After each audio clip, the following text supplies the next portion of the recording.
신약성경 누가복음 2장 10절에서 11절까지의 말씀 두 절인데요. 우리 한 목소리로 함께 합독하시도록 하겠습니다. 10절에서 11절입니다. 천사가 이르되 무서워하지 말라.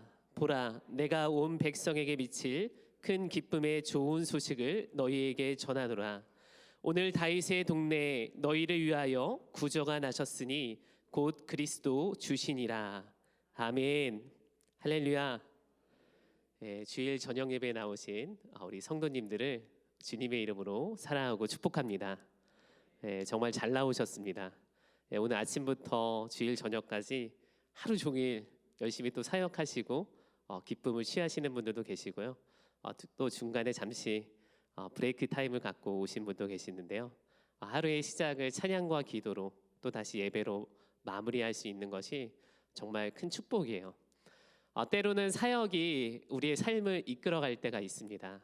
이거 너무 힘든데, 부담되는데, 그렇지만 그 사역이 결국에 또 저희의 신앙을 세우고 또 하나님 앞으로 인도한 줄 믿습니다.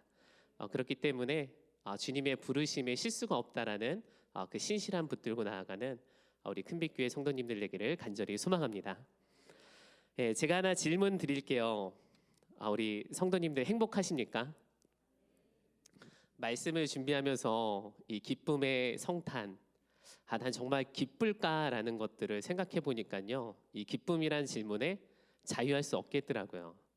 왜 자유할 수 없을까 고민해 보니까요, 그 기쁨이 이 진리 안에서 찾는 기쁨이 아니라 이 땅에서 찾는 기쁨들 안에 내가 기쁨을 잃어버렸구나, 행복을 잃어버렸구나라는 생각이 듭니다. 조금 전 우리 최현미 집사님께서 이 장로님과 권사님, 권사님과 집사님 이 사이에 끈끈한 신앙생활을 원한다고 하나님한테 이런 기도 제목을 올렸는데요. 물론 저희가 이 공동체 안에서 끈끈한 교제를 나누는 것, 우리가 생각하는 것들이 아마 공통적일 거예요. 그런데 이 교회가 추구해야 될 이 끈끈한 신앙은 말씀 안에서 반드시 이루어집니다. 연말이라 이 세상도 끈끈함으로 나아가죠. 연말이나 여기저기 회식도 있고 여러 가지 모임이 있는데 그 자리의 모임도 굉장히 끈끈해요. 어떻게 보면 정말 혈연으로 이 결성된 이 모임이구나 할 정도로 끈끈함을 자랑하는 그런 공동체들이 있습니다. 교회 안에도 그런 모습들이 더러 보이기도 하는데요. 정작 중요한 것은 말씀 안에서 그 끈끈함이 유지가 돼야 된다는 거예요. 왜냐, 우리가 서로 추구하는 가치가 다르기 때문에 그 끈끈함을 통해서 혹여 우리가 뜻하지 않는 사고들이 발생할 수 있습니다. 그런데 말씀 안에서 질서 안에서 우리가 서로 교제한다면요, 그 끈끈함은 하나님께서 허락하신 공동체 안에서 선을 이루어가기 때문에 우리가 단순히 추구하는 그 끈끈함이 무엇인지, 내가 추구하는 끈끈함이 무엇이었는지 한번 고민하면서 우리 큰빛 공동체를 이루는 우리 귀한 우리 사명자 되시기를 간절히 소망합니다. 제가 다시 한번 또 질문해 볼까요? 우리 집사님, 권사님들, 장로님들 행복하십니까? 우리 민경호 장로님 무엇으로 행복하십니까? 주님 때문에 행복합니다. 장로님이라서 모범 답안을 말씀하신 것 같아요. 평생 주님 때문에 행복하시길 바랍니다. 우리 연명자 집사님 요즘 무엇으로 행복하십니까? 아동부 아이들. 감사합니다. 아동부 아이들. 제가 아동부 사역자라 이렇게 또 이제 꼭 화답하는 건 아니지만 우리 아이들 보고 행복할 수 있다는 것 정말 감사한 일이죠. 그런데 그 아이들을 바라보면서도 우리의 행복의 기준이 내 삶에 있는 것이 아니라 하나님이 부르신 사명 안에 있어야 그 행복이 오래 가더라고요. 이 사역을 하다 보면 앞서서 이끌다 보면요, 내 마음대로 되지 않을 때 하나님 사역 안에 있지만 어떻게 돼요? 천불이 나요. 오늘 아동부가 1, 2, 3학년, 4, 5학년, 5, 6학년 이렇게 세 그룹으로 나눠서 이렇게 열심히 선생님들이 지도해 주셨는데 가장 아름다운 모습 보여주고 싶잖아요. 선생님들이 우리 성도님들한테, 그리고 이 땅에 오신 아기 예수님을 기념하면서 발표하는 거잖아요. 근데 이게 좀처럼 마음대로 되지 않아요. 하다 보면요, 저기 골로 가 있는 친구들도 있어요. 이렇게 계속 모으는데 계속 빠져나가고 맞지도 않고 내 새끼 하나 건사하는 것도 쉽지 않은데 열몇 명, 20명 되는 아이들을 앞에서 지도하려고 하니 목은 목대로 터져 결과는 결과대로 안 나와. 왠지 비교당하는 것 같고 창피하는 것 같은 여러 가지 다양한 감정들이 우리를 둘러싸다 보면요, 그 행복도 금세 사라져 버리더라고요. 그래서 우리가 이 행복의 기준을 어디에다 두고 신앙생활을 하느냐에 따라서 우리의 삶이 정말로 달라진다는 거. 그렇기 때문에 오늘 우리가 행복을 누리지 못한다면은 내가 그동안 행복의 기준을, 기쁨의 기준을 어디에다 놓고 있었는지 다시 한번 확인하면서 우리의 신앙을 점검하는 시간이라고 생각해 본다면요, 우리 성도에게 찾는 기쁨은 훨씬 더 크고 차고 넘칠 것입니다. 누가복음 12장 15절의 말씀 우리 함께 봉독하도록 하겠습니다. 누가복음 12장 15절입니다. 함께 봉독하겠습니다. 사람의 생명이 그 소유에 넉넉한 데 있지 않다. 나왔나요? 누가복음 12장 15절입니다.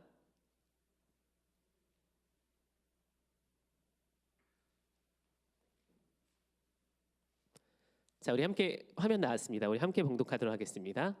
그들에게 이르되 삶과 모든 탐심을 물리치라. 사람의 생명이 그 소유에 넉넉한 데 있지 아니하니라 하시고.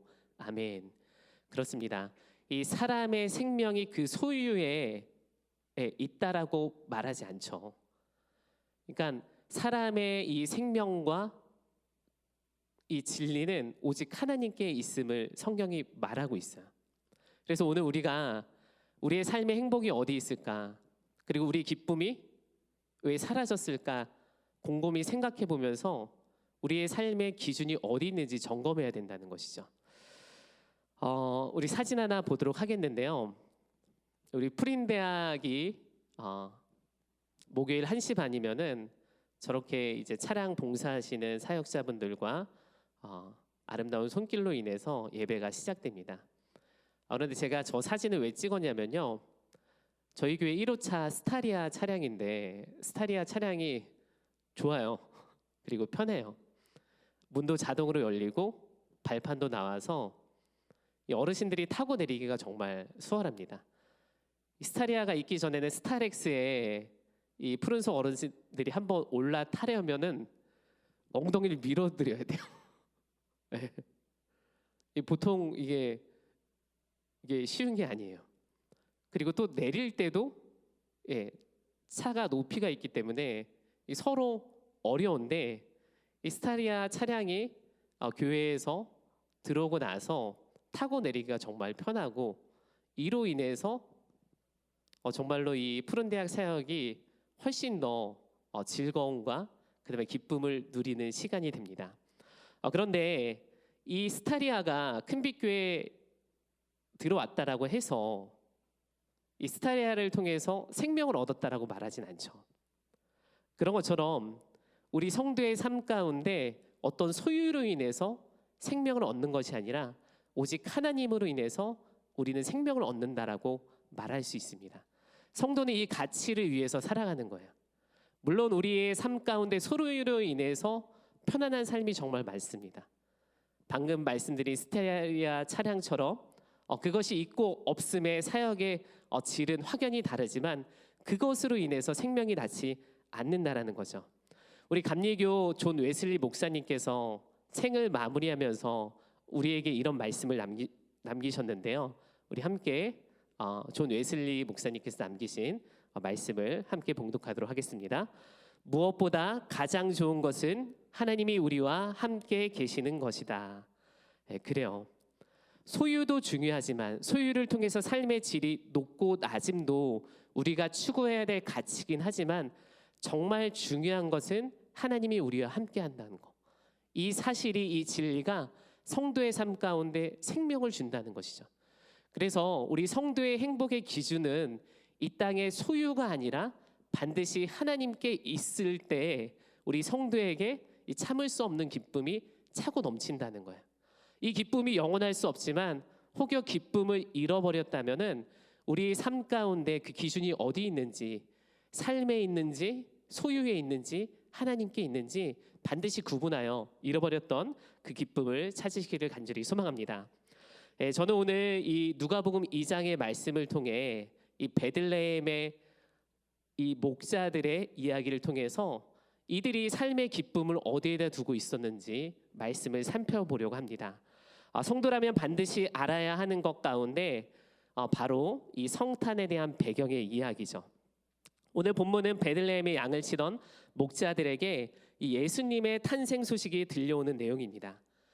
그런데 보통 이 아기 예수 나심에 대한 배경을 이미지로 떠올려 본다면 우리는 이 베들레헴의 목자에 대한 이미지보다 동방박사들에 대한 이미지가 강하게 떠오르게 됩니다. 그림 하나 우리 살펴보도록 할까요? 두 가지의 그림이 있는데요. 왼쪽에 있는 그림은 이 동방박사들이 아기 예수를 경배하기 위해 이 베들레헴으로 찾아온 그림이고요. 두 번째 오른쪽에 있는 그림은 베들레헴의 목자들이 아기 예수께 찾아가서 경배하는 내용입니다. 우리가 성탄에 대한 이미지를 떠올린다면은 왼쪽에 대한 이미지가 먼저 떠오르십니까? 아니면 두 번째 오른쪽에 대한 이미지가 먼저 떠오르십니까? 왼쪽. 자, 왼쪽 손 한번 들어보겠습니다. 나는 왼쪽에 대한 동방박사 이미지가 떠오른다. 아니다, 오른쪽이다. 이도저도 아닌 분들이 한 반은 되는 것 같아요. 다시 한번 해보겠습니다. 자, 나는 성탄을 생각하면 왼쪽에 대한 이미지가 먼저 떠오른다. 아니다, 나는 오른쪽이다. 예. 왼쪽일 수도 있고 오른쪽일 수도 있습니다. 손을 안 드신 분들은 아마 교회 학교를 안 나오신 것 같아요. 예. 저도 이렇게 설교를 준비하면서 성탄을 생각하면 어떤 이미지가 떠오를까 생각해 보니까요. 첫 번째 왼쪽에 있는 동방박사의 이미지가 먼저 떠오르게 되더라고요.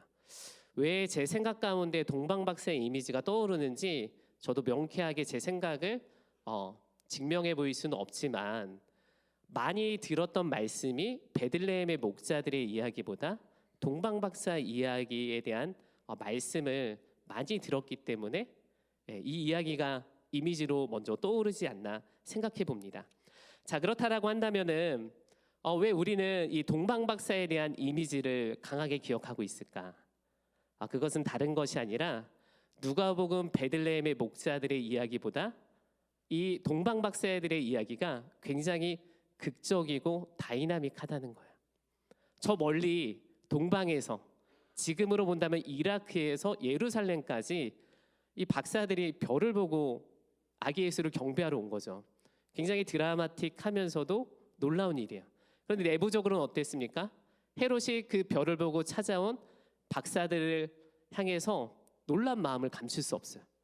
물론 표현으로는 자신의 표정과 아기 예수 나심을 함께 경배하기 위해서 말했지만 그 놀란 마음은 감출 수 없습니다. 이처럼 이 마태복음에 기록된 동방박사의 이야기는 우리가 쉽게 기억할 만한 그런 이야기의 구성을 가지고 있어요. 그런 반면 누가복음의 이야기는 목자들이 밤에 들에서 양을 치다가 천사들을 만난 이야기로부터 시작되고 아기 예수님께 찾아가서 경배한 내용으로 그치기 때문에 이미지로 상상해 본다면은 그렇게 극적인 이미지는 아니라는 거죠.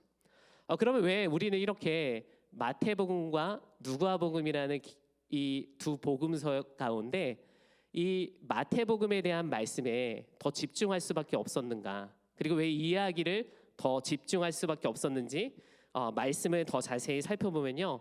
마태복음의 기록의 수신자들은 유대인들이었어요.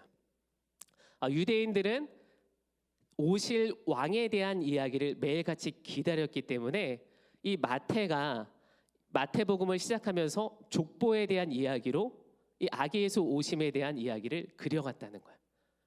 반면 누가복음은 이방인을 대상으로 예수 그리스도의 복음을 전했기 때문에 이방인들에게는 누가 왕이 되었는지에 대한 것보다는 우리 삶 가운데 찾아오신 예수 그리스도, 그분이 우리의 삶의 구주시다는 것을 전하려는 것에 목적이 있었기 때문에 누가복음에 대한 이야기가 마태복음에 비해서 훨씬 더 드라마틱한 부분은 떨어진다는 것이죠.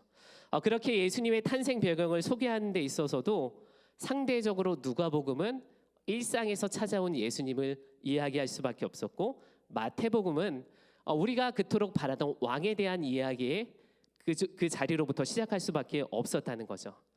이처럼 예수님의 오심을 문자적으로만 살펴본다면 당연 마태복음의 내용이 더 긴장감 있는 것처럼 들릴 것 같지만, 우리 하루하루의 삶의 일상을 살아보는 성도의 삶에 비춰볼 때 극적인 삶보다는 누가복음처럼 이 베들레헴에서 일상에서 양을 치던 목자들의 삶에 우리의 성도의 삶과 훨씬 더 비슷한 맥락을 가지고 있다는 것이죠.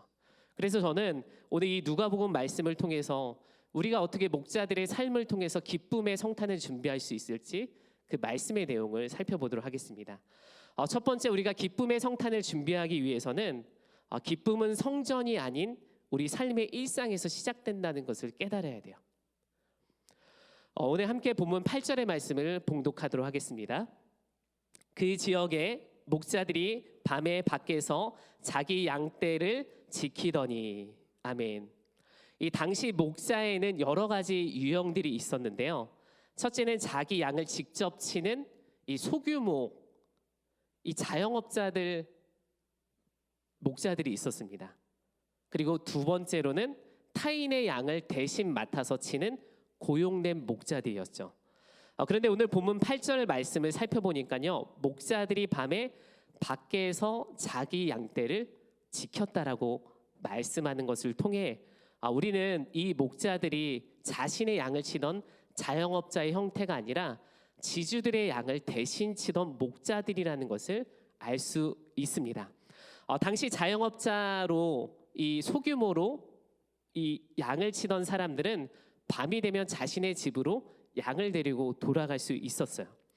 그런데 대규모로 양을 치는 위탁을 받아서 이 목축을 하는 이 목자들은 멀리 들에 나가서 양들에게 풀을 먹이기 때문에 이 양들을 데리고 다시 이 집으로 돌아올 수 없었다는 것이죠.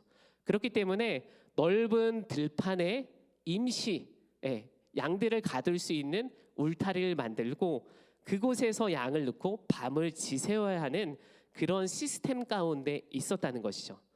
요한복음 가운데 우리가 잘 알고 있는 예수님은 양의 문이라는 비유가 있습니다. 이 말씀을 통해 살펴보면요, 당시 예수님께서는 소규모로 하는 목축을 하신 것이 아니라 지주의 양을 대신 치는 어떤 그런 목자의 형태를 빌어서 비유한 것을 볼 수 있습니다. 그래서 설교자들이 가끔 이런 사진들을 보여주면서 예수님이 양의 문이라는 비유에 대해서 설명하고 있는데요. 그림 하나 보면은 들판에 돌들을 이렇게 쌓아놓은 장소들이 있어요. 그러니까 양들을 풀어놓고 풀을 먹이고 저녁이 되면 어떻게 해요? 저 돌담 안으로 양들을 몰아넣고 입구에 목자가 앉아서 양을 지키는 거예요. 이것이 당시 지주들의 목축의 형태였고 시스템이었다는 것이죠. 그렇습니다. 당시 고용된 목자들은 이스라엘 사회 가운데 이 팍팍한 삶을 살아가는 이들이 대부분이었어요. 유대 문헌과 탈무드에 따르면 당시 목자들은 종교적으로 부정한 직업군으로 취급되었습니다. 왜 그러냐? 이 목축을 하다 보면은 맹수들이 이 양을 덮칠 때가 있잖아요. 그러면 어떻게 해요? 맹수들과 싸워야 되겠죠. 그리고 맹수들을 물리치다 보면은 그러다가 죽는 양들도 있겠죠. 그러면은 부정한 사체를 만져야 됐기 때문에 유대인들이 이 목자를 바라봤을 때는 이들은 부정한 이들에 속해 있었고, 또 유대인들이 중요시 여겼던 정결 예식 가운데 매일같이 부정할 수밖에 없었던 이들이 목자들의 삶이었다는 것이죠. 이런 목자들의 삶을 한번 상상해 보겠습니다. 유대 사회 가운데 비주류로 매일같이 맡겨진 양을 쳐야 했던 이들의 삶은 안식을 지킬 수 없는 삶의 구조와 형태에 갇혀 있었다는 거죠.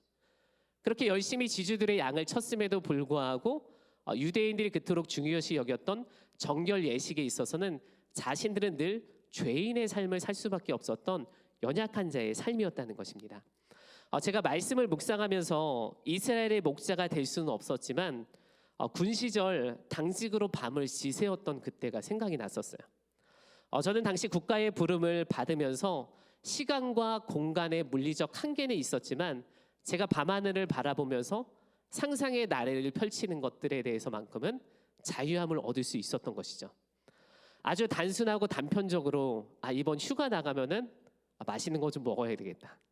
그리고 내가 이제 곧 있으면 저녁일 텐데 내 삶이 어떤 비전을 가지고 나아갔으면 좋겠다 하는 그런 이상들을 계속 꿈꾸었다는 것이죠.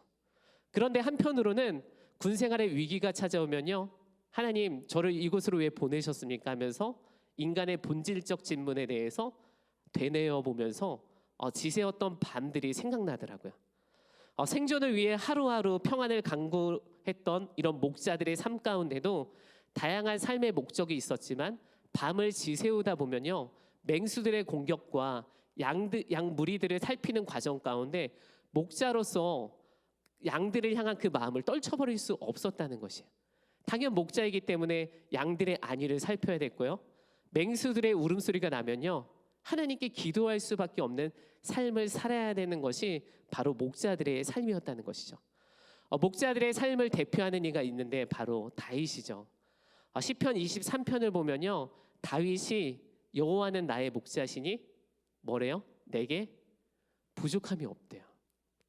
이가 이렇게 고백할 수 있었던 이유도 늘 목초지에서 푸른 초장에서 자신을 먹이시고 입히시는, 그리고 많은 맹수들 사이에서도 주의 지팡이가 나를 지키시는 은혜를 경험했기 때문에 이 다윗이 목자였던 다윗은 이러한 신앙의 고백을 할 수밖에 없었다는 것이죠.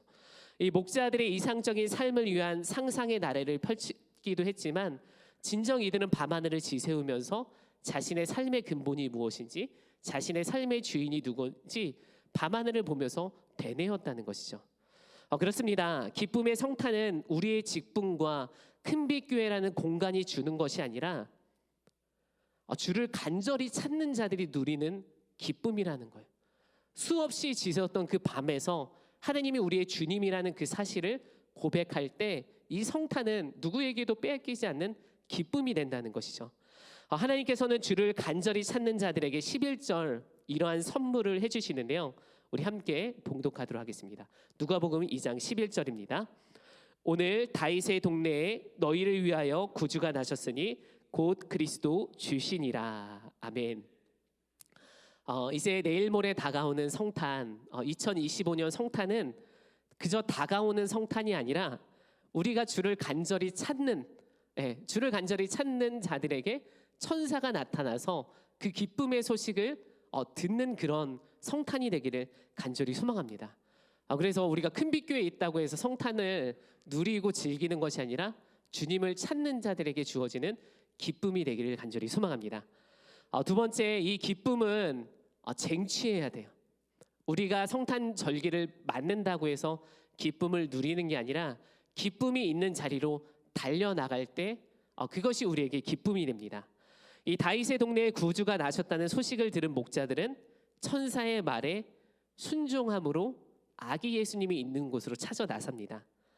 저는 신앙생활의 비밀이 크게 두 가지 맥락이 있다라고 생각하는데, 첫 번째는 하나님께서 역사하는 삶이에요. 그런데 이 하나님께서 역사하시는 시와 때를 우리가 전혀 알 수 없습니다. 그런데 하나님께서는 우리에게 그 진리의 길을 찾을 수 있는 비밀을 허락하셨는데 그것이 말씀이에요. 만약에 이 베들레헴에 천사가 찾아오지 않았다면은 이 목자들은 베들레헴에서 예수님이 나신지 몰랐을 거예요. 그러나 천사가 나타나서 그들에게 말씀으로 계시했을 때 목자들이 나아갈 길이 어딘지 그들은 분명히 알았다는 것입니다. 이런 것처럼 신앙의 비밀이 하나님께서 내 삶을 열어가는 것도 중요하지만 더 중요한 것은 이미 계시된 말씀의 자리에 우리가 나아가는 거죠. 이것처럼 분명한 자리가 없다라는 거예요. 천사들이 나타나서 이 베들레헴에 아기 예수님이 나셨다, 너무나도 명확한 정보잖아요. 그 정보를 들은 이 베들레헴의 목자들이 달려갔을 때 그곳에 이 땅을 구원할 예수님이 나셨다는 것을 두 눈으로 목격하며 그들의 삶에 기쁨을 누릴 수 있었다라는 거예요.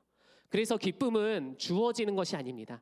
우리가 이 교회력의 절기를 지키지만 교회력의 절기가 우리에게 다가오는 것이 아니라 우리가 그 절기를 향해서 달려나가는 거예요.